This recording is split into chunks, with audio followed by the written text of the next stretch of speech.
Gulliver's Travels into Several Remote Nations of the World. By Jonathan Swift. Part 4. A Voyage to the Country of the Houyhnhnms. Chapter 7. The author's great love of his native country. His master's observations upon the constitution and administration of England, as described by the author, with parallel cases and comparisons. His master's observations upon human nature. The reader may be disposed to wonder how I could prevail on myself to give so free a representation of my own species, among a race of mortals who are already too apt to conceive the vilest opinion of humankind, from that entire congruity between me and their yahoos.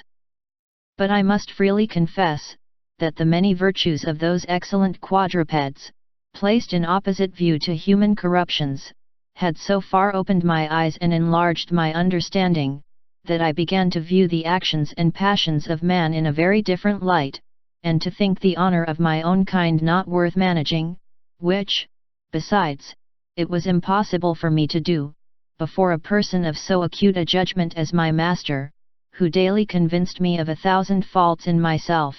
whereof I had not the least perception before, and which, with us, would never be numbered even among human infirmities. I had likewise learned, from his example, an utter detestation of all falsehood or disguise, and truth appeared so amiable to me, that I determined upon sacrificing everything to it. Let me deal so candidly with the reader as to confess that there was yet a much stronger motive for the freedom I took in my representation of things. I had not yet been a year in this country before I contracted such a love and veneration for the inhabitants, that I entered on a firm resolution never to return to humankind, but to pass the rest of my life among these admirable Houyhnhnms, in the contemplation and practice of every virtue, where I could have no example or incitement to vice. But it was decreed by fortune, my perpetual enemy, that so great a felicity should not fall to my share. However, it is now some comfort to reflect, that in what I said of my countrymen, I extenuated their faults as much as I durst before so strict an examiner, and upon every article gave as favourable a turn as the matter would bear. For, indeed, who is there alive that will not be swayed by his bias and partiality to the place of his birth? I have related the substance of several conversations I had with my master during the greatest part of the time I had the honour to be in his service, but have, indeed, for brevity's sake, omitted much more than is here set down. When I had answered all his questions, and his curiosity seemed to be fully satisfied, he sent for me one morning early, and commanded me to sit down at some distance, an honour which he had never before conferred upon me. He said, he had been very seriously considering my whole story, as far as it related both to myself and my country, that he looked upon us as a sort of animals, to whose share, by what accident he could not conjecture, some small pittance of reason had fallen, whereof we made no other use, than by its assistance, to aggravate our natural corruptions, and to acquire new ones, which nature had not given us, that we disarmed ourselves of the few abilities she had bestowed, had been very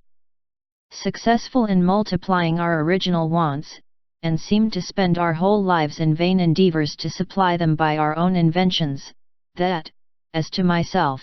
it was manifest I had neither the strength nor agility of a common yahoo, that I walked infirmly on my hinder feet, had found out a contrivance to make my claws of no use or defence, and to remove the hair from my chin, which was intended as a shelter from the sun and the weather, lastly, that I could neither run with speed, nor climb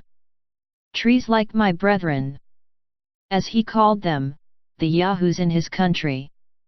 That our institutions of government and law were plainly owing to our gross defects in reason, and by consequence in virtue, because reason alone is sufficient to govern a rational creature, which was, therefore, a character we had no pretence to challenge, even from the account I had given of my own people, although he manifestly perceived, that, in order to favour them, I had concealed many particulars, and often said the thing which was not.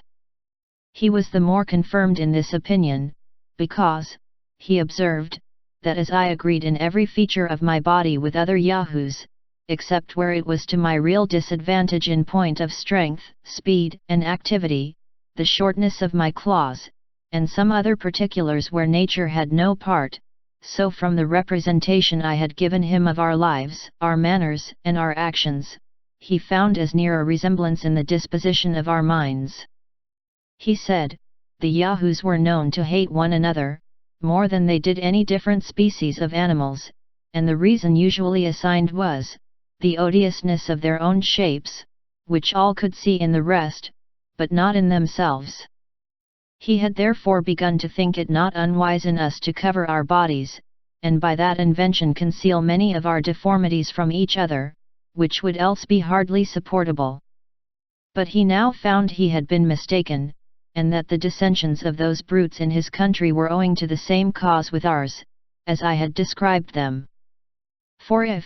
said he, you throw among 5 Yahoos as much food as would be sufficient for 50, they will, instead of eating peaceably, fall together by the ears, each single one impatient to have all to itself,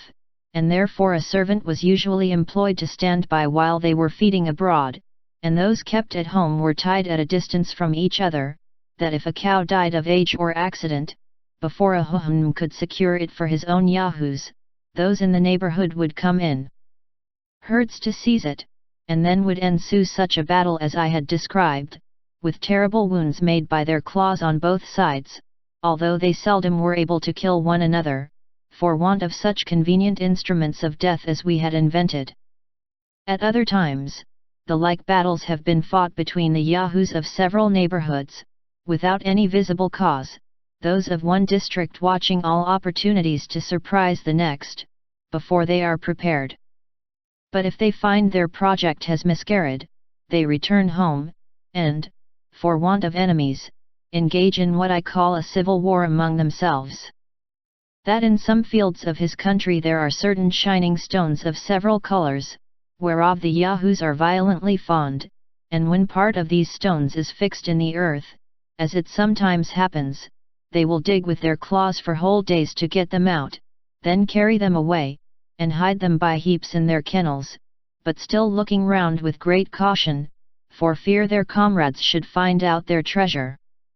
My master said, he could never discover the reason of this unnatural appetite, or how these stones could be of any use to a Yahoo, but now he believed it might proceed from the same principle of avarice which I had ascribed to mankind.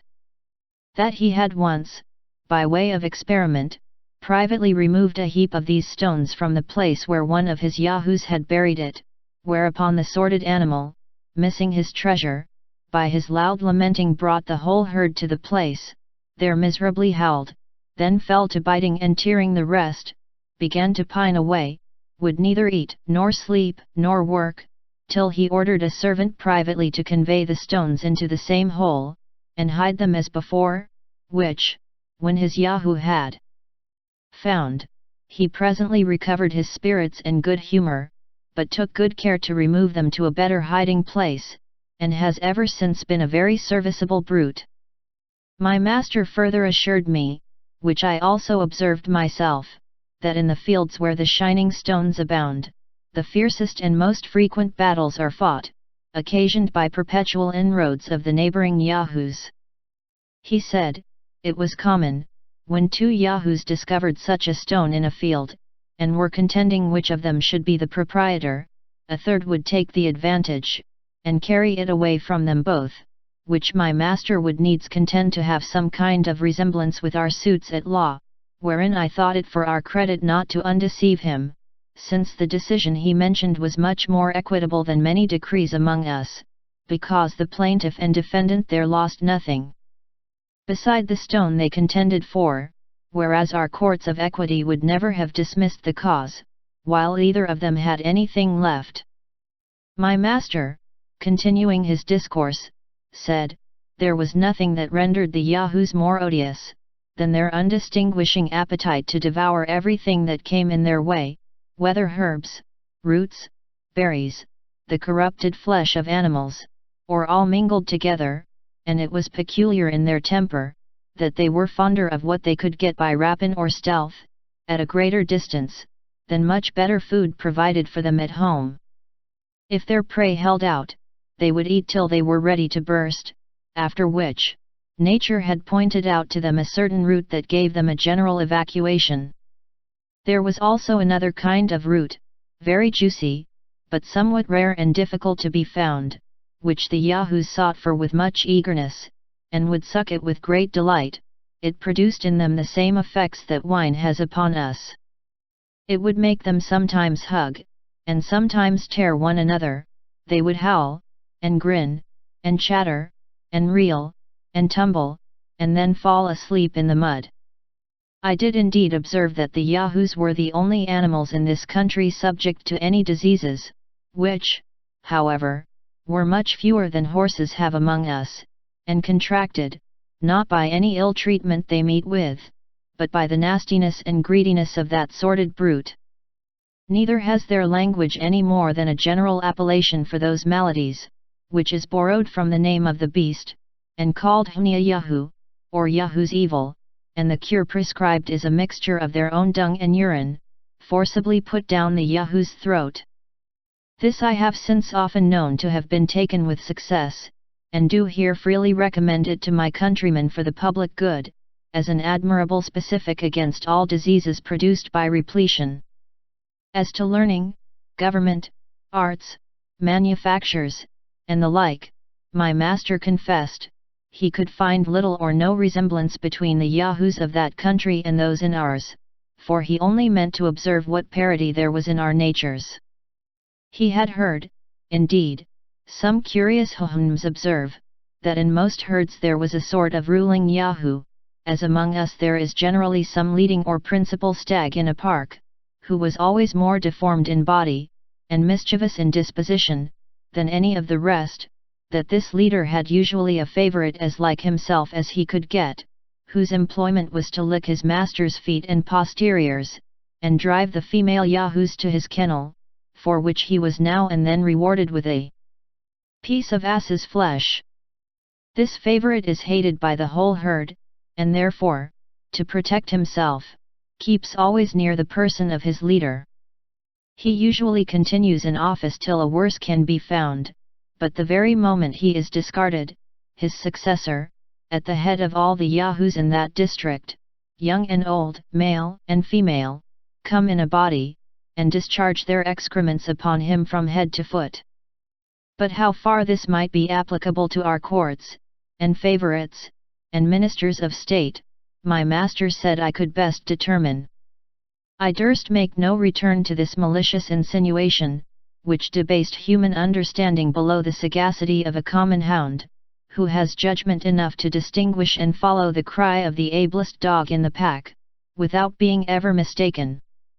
My master told me, there were some qualities remarkable in the Yahoos, which he had not observed me to mention, or at least very slightly, in the accounts I had given of humankind.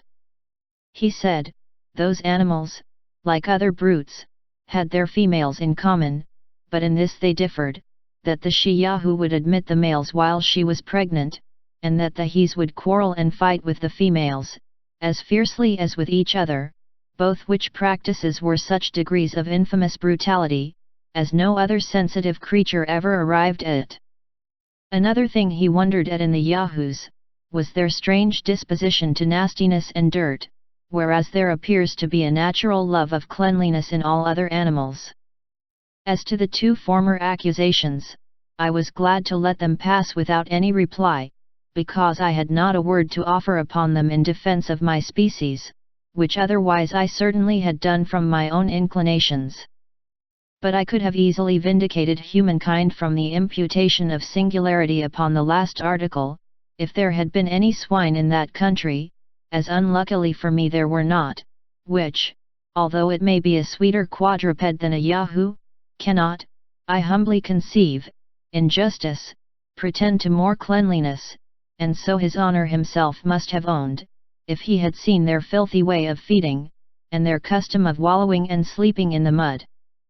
My master likewise mentioned another quality which his servants had discovered in several Yahoos, and to him was wholly unaccountable.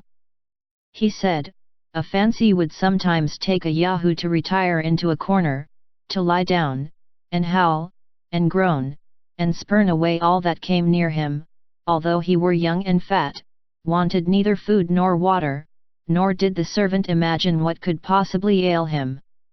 And the only remedy they found was, to set him to hard work, after which he would infallibly come to himself. To this I was silent out of partiality to my own kind, yet here I could plainly discover the true seeds of spleen, which only seizes on the lazy, the luxurious, and the rich, who, if they were forced to undergo the same regimen, I would undertake for the cure. His Honour had further observed, that a female Yahoo would often stand behind a bank or a bush, to gaze on the young males passing by, and then appear, and hide, using many antic gestures and grimaces, at which time it was observed that she had a most offensive smell, and when any of the males advanced, would slowly retire, looking often back, and with a counterfeit show of fear, run off into some convenient place, where she knew the male would follow her. At other times, if a female stranger came among them, 3 or 4 of her own sex would get about her, and stare, and chatter, and grin, and smell her all over, and then turn off with gestures, that seemed to express contempt and disdain. Perhaps my master might refine a little in these speculations, which he had drawn from what he observed himself, or had been told him by others. However, I could not reflect without some amazement, and much sorrow, that the rudiments of lewdness, coquetry, censure, and scandal, should have place by instinct in womankind. I expected every moment that my master would accuse the Yahoos of those unnatural appetites in both sexes, so common among us. But nature, it seems, has not been so expert a schoolmistress, and these politer pleasures are entirely the productions of art and reason on our side of the globe.